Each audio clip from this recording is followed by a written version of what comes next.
bonjour à tous, j'espère que vous allez bien, c'est le Terrier de Choupiana. Aujourd'hui, vidéo pour présentation d'un livre sur les mystères de Sidrock.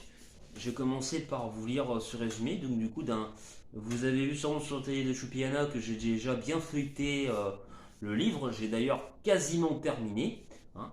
Donc, on va commencer par ce livre qui se déroule en Bretagne. Donc, les mystères, du coup, c'est un livre celtique, hein, évidemment, de culture celte, hein, avec des personnages évidemment celtes, hein. Donc Antoine, 15 ans, est furieux. Avec Paul et Anna, son frère et sa sœur, il doit passer tout un été chez son grand-oncle et sa grande-tante qu'il connaît à peine, 2 mois isolés en pleine forêt bretonne. Mais il s'y résigne car sa maman est atteinte d'une maladie inconnue et son père doit lui consacrer tout son temps. Sur place, Antoine se méfie.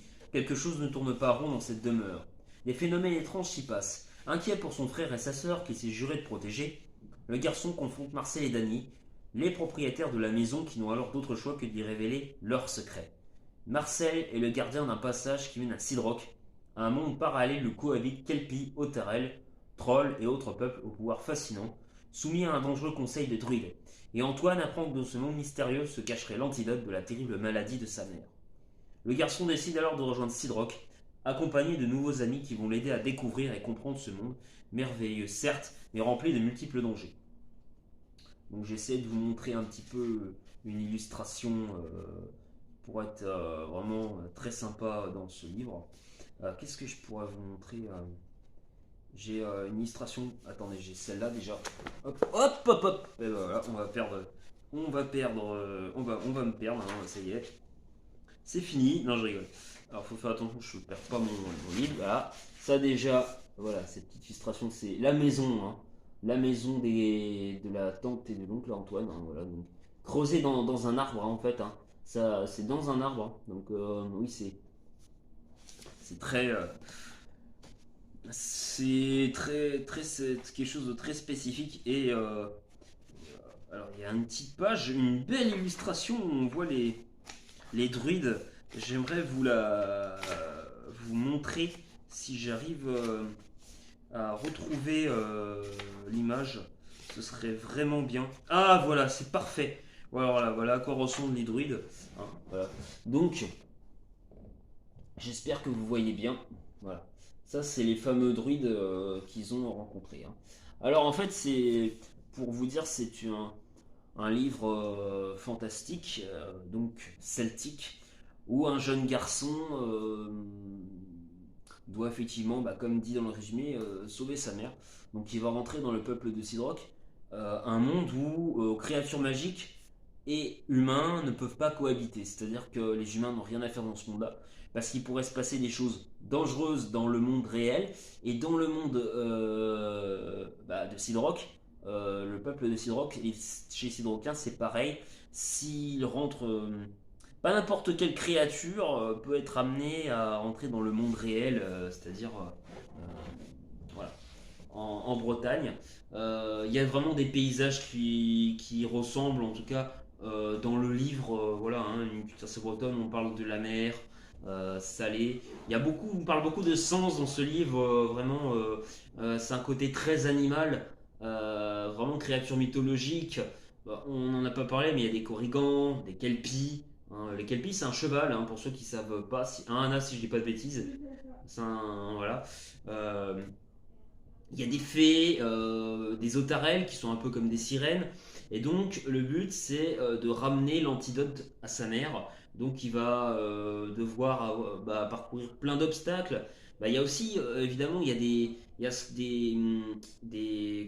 qu'on appelle des paliers par une chaîne alimentaire quoi un peu si vous voulez, comme dans le monde réel où il y a les humains évidemment qui créent le monde tout ça. Et puis il y a les êtres vivants à côté, pas qu'ils sont inférieurs, mais les humains, on va dire qu'ils ont la technologie la plus développée, qui fait qu'on parle, enfin, pas qui fait qu'on parle, mais vous m'avez compris, on a une communication qui fait que on n'est pas comme tous les autres êtres vivants. Les druides, c'est un peu pareil, c'est-à-dire qu'ils peuvent se changer en créatures magiques, parce qu'ils ont un animal qui leur est dédié, quoi. Ils ont plein de choses, c'est eux qui ont pris, en fait, ils ont pris le pouvoir et puis ils se sont dit, allez, on va dominer le peuple de Sidrock.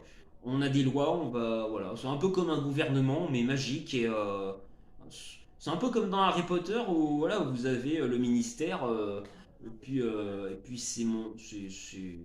c'est des trackers qui décident de tout, quoi.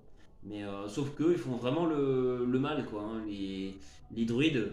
Donc voilà, il y a les créatures qui sont dessous. Et le but, c'est vraiment d'essayer de juste avoir l'antidote de sa mère. Peut-être qu'il y aura d'autres choses après, parce que j'ai pas encore tout lu. Je pense qu'il va y avoir un scénario où quand même les amis de Antoine vont essayer quand même dans ce livre. C'est pas facile, hein. Faut faire d'autres contextes littéraires, c'est pas évident. Ils vont essayer de.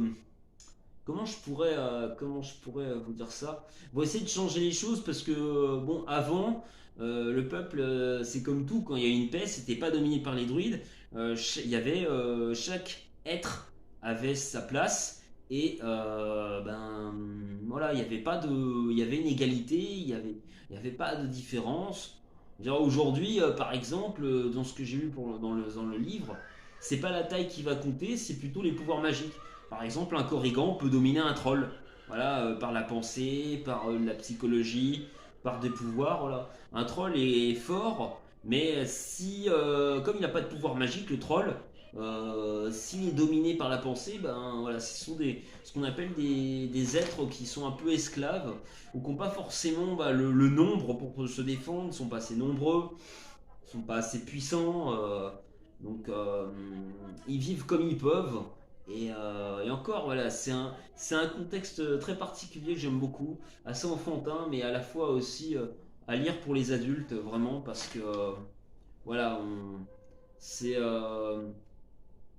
on rentre en vraiment une partie aussi dans les Bretons, si je pense, arriveront à s'y retrouver, parce qu'on rentre vraiment dans un monde où, voilà, pour ceux qui sont vraiment des gros sados de la culture celte, ils vont s'y retrouver avec les contes fantastiques, les créatures, à travers d'autres livres. Enfin, tous ceux par exemple, qui sont riches, qui ont une connaissance de la culture, même de Saint-Malo par exemple, l'histoire des pirates, tout ça, qui sont euh, très vraiment proches de la mythologie, quoi, qui sont ouais, très culture mythologique, je dirais, mais j'ai du mal à trouver mes mots, hein, et ben, je sais, j'ai un t-shirt de Gryffondor.